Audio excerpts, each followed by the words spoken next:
The most important detoxification mineral in the world is not what you think.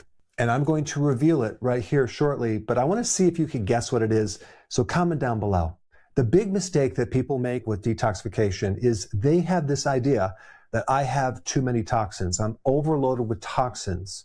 No, that's not usually the problem. The problem is you have a detoxification problem. If detox was a pyramid, at the very top would be glutathione. Okay, that is the master detoxification enzyme of the entire body, but requires a mineral. Glutathione doesn't just work in the liver. It works within every single cell in your entire body.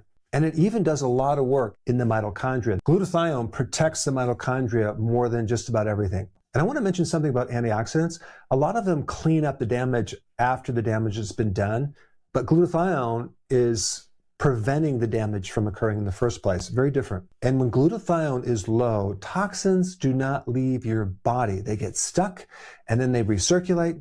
And this is why people get tired. They feel depleted. They have brain fog. They get headaches because they're low in glutathione. People on keto or when they lose more weight, they are losing more fat. And these toxins are stored in the fat, so they can come out and you can feel pretty bad. Well, guess what? You need energy to detoxify. So the person is literally bathing in these toxins and it's just recirculating and they feel very, very toxic and especially tired and they get inflammation. And then they get this idea, oh my gosh, I have too many toxins. I have to go on another detox. No, you don't. You need to strengthen your detoxification system. And so now the question is, how does the body make this? What does it need to make it? Well, it needs a couple amino acids like cysteine and glycine from animal meat, especially red meat, can help you detoxify. In fact, it's a necessary building block. But also this one tiny trace mineral called selenium. I've always talked about the thyroid, right? The activation from the T4 to the T3. And what a lot of people don't realize is that if the thyroid is under functioning, it cannot make bile. You cannot detoxify. What are some good sources of selenium? The best source is Brazil nuts.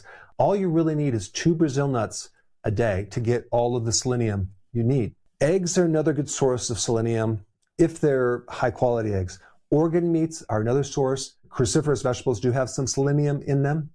Also, shellfish and certain seafood has selenium. And also realize there's 2 types of bile salts. You have the bile that's made by your liver, but you also have a lot of bile that is made by your own microbes lower in your digestive tract. So you have to look at the whole system and understand it. Okay, do I have enough bile? Is my thyroid working? Do I have enough selenium? Do I have a healthy gut microbiome to be able to make enough bile to have this whole thing work?